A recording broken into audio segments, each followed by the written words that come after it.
พ่อแม่พี่น้องเห็นอยู่บ่นี่เนาะงานดองอยู่ประเทศลาวนี่มีการฟ้อนระวงสามัคคีเนาะกินเหล้ากันกินเบียร์กันแล้วก็ฟ้อนระวงสามัคคีหาเบิ่งได้ยากเนาะย้อนไปพู้นแหละ30-40 ปีหลังของประเทศไทยก็น่าจะมีแบบนี้บ่หรือว่าเพิ่นพัฒนาไปโดนแล้วก็คอมเมนต์มาได้เด้อพี่น้องเด้อไผที่มีไผที่เคยเห็นเคยดำรงชีวิตหรือว่าเคยมาร่วมใช้ชีวิตกับชาวบ้านชนบท ก็กินเหล้ากินเบียร์ร่วมกันฟ้อนระวงสามัคคีร่วมกัน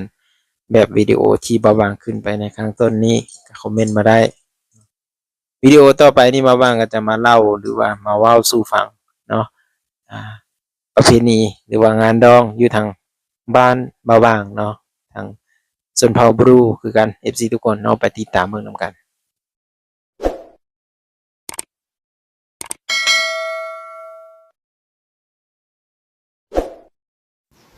งานดองอยู่บ้านบ่าวบ้างนี่ก็จะพากันฟ้อนลำวงแบบนี้ได้ทุกคนญาบไปนี่แหละแต่ว่าเป็นวิดีโอมันบ่แจ้งเนี่ยเด้อขอโทษขออภัยหลายๆเนาะนี่เห็นบ่เปิดตู้ขึ้นมาแล้วก็อ้าวพากันฟ้อนแล้วบาดนี้จากผู้เฒ่าผู้หนุ่มเด็กน้อยหนุ่มสาวก็พากันมาเบิ่งและ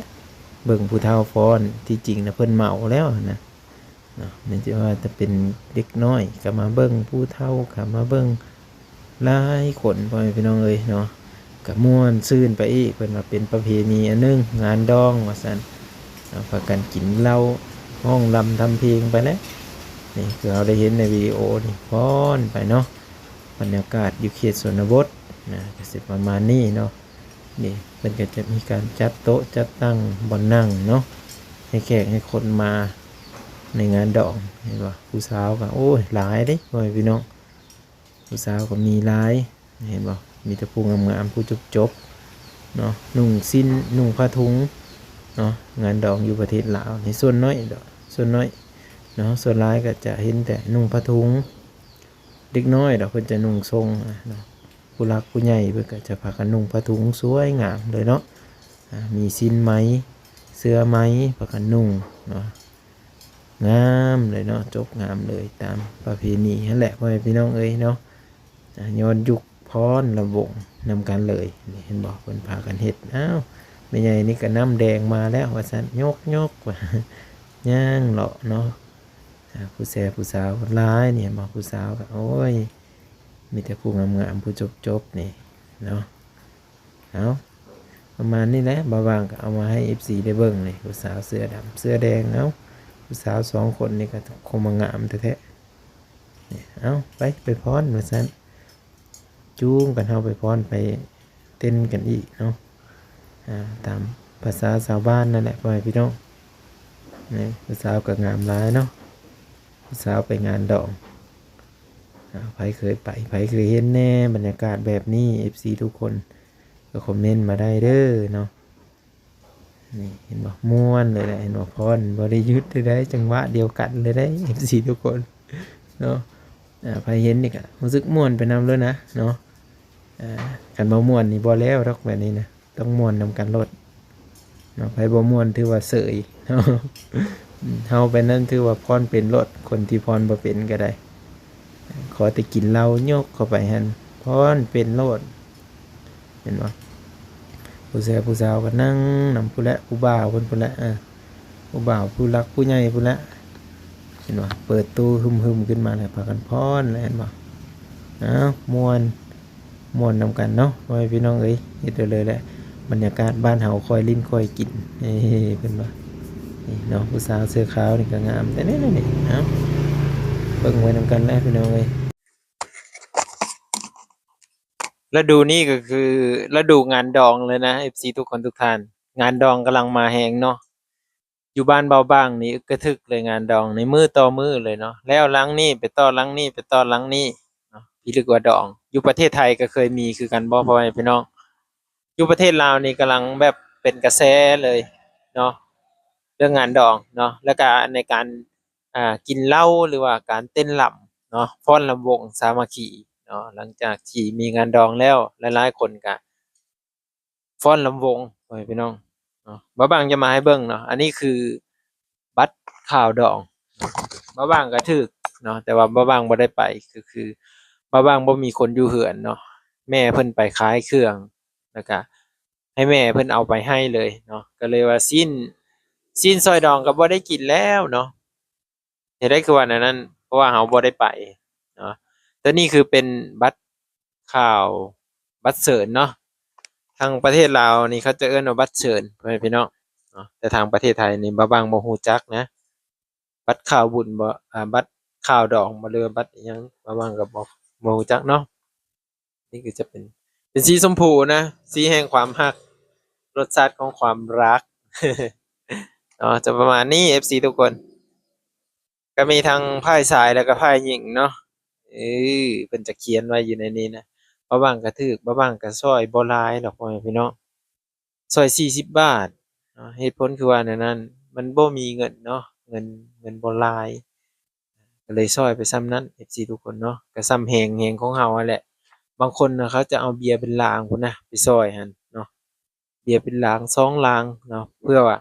บัดทีเขาเอาเขาก็จะเอาไปซอยแบบนั้นอีกอะนะบ่บังเลยบ่อยากเฮิ้นำเขาเนาะเพราะว่ามันจะเป็นการที่ว่าบังคับตัวเองเกินไปเนาะบังคับแนวใดแล่นนำหมู่หั้นแหละเนาะหมู่ได้เบียร์ลังหนึ่งเราก็อยากได้ลังหนึ่งจักสิหาเงินมาแต่ไสเอาส่ำเหือแห้งเรามีนี่แหละหมู่อยากซอยก็ซอยซอยส่ำเหือแห้งเราซอยเนาะ เอาประมาณนี้ FC ทุกคนว่างๆยักมาให้เบิ่งเนาะเห็นบ่ขนพรพรลำวงพรลำวงสามัคคีเนาะคือชนเผ่าชนบทเนาะเขตชนบทพ่อแม่พี่น้องงานดองเนี่ยโอ้ยเริ่มหลายเลยแหละเนาะไผที่บ่มีลูกมีหลานไปกรุงเทพนี่ถือว่าอุกใจเนาะซอยบ่อนละ5บ่อนละ10เนาะบ่อนละ40บบาทบ่อนละ100บาทเนาะ ก็ถือว่ายังถือเบาอยู่ส่ำนั้นเนาะบางคนเขาซอยเป็นบ่อนละ1,000บาทพุ่นน่ะเบียร์เฮือนเบียร์หลังหนึ่งเนาะจะประมาณนี้เลย FC ทุกคนเนาะหลายๆบ้านก็จะเป็นแบบนั้นเลยนะก็มื้อนี้ก็บ่ได้ไปไสคือเก่าเนาะก็เลยมาวังเอาวิดีโอที่เขาฟ้อนรำวงเนาะมาให้ FC ได้เบิ่งได้ชมนำกันไผที่เคย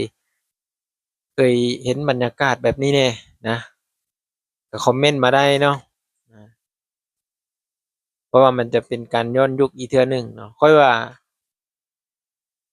4-50ปีหลังของประเทศไทยนี่น่าจะยังใช้ชีวิตแบบนี้อยู่บ่หรือว่าเพิ่นพัฒนาไปแล้วอะนะเป็นการฟ้อนรำวงหรือว่าการอยู่แบบเรือนศาลบ้านช่องที่สบายตาเนาะอ่าหลังจากนั้นปัจจุบันนี้เพิ่นก็ปรับเปลี่ยนไปหลายแล้วเนาะอยู่ทางประเทศไทยอันนี้คือย้อนยุคมาในประเทศลาวเนาะอ่าประเทศลาวยังมีการฟ้อนรำวงสามัคคี แล้วก็เย็นเหล้าเย็นเบียร์กัน FC ทุกคนเนาะหาเบิ่งได้ยากหลายเนาะแต่บ่ว่างจะเอามาให้เบิ่งอีกเนาะในอนาคตข้างหน้าเนาะหรือว่าคลิปหน้าแหละพี่น้องการฟ้อนรำวงเนาะของอันนี้น่าจะเป็นชนเผ่าบรูเนาะชนเผ่าบรูก็ลาวเทิงนั่นแหละเนาะคันเว้าอีกอย่างหนึ่งก็ได้เนาะก็เพิ่นก็มีการกินดองเนาะช่วงนี้หั้นอยู่ในบ้านนี่นะบ้านใหญ่พุ่นบ้านใหญ่พุ่นน่ะจะพากันอ่า กินดองเนาะมื้อนี้เพิ่นตั้งมื้อนี้นี่มื้ออื่นเพิ่นก็มีการผูกแขนหรือว่ามัดแขนนั่นแหละเนาะคู่บ่าวสาวที่นี่อยู่ในบัตรเชิญนี่เลย FC ทุกคนบัตรเชิญเพิ่นก็เฮ็ดงามกระดิกกระดอยบ่บัตรเชิญมีคู่รักแต่งงานกันโอ๊ยหวานแหววโดนปานใดเด้บ่ว่างจังสิมีคู่รักนำเขานี่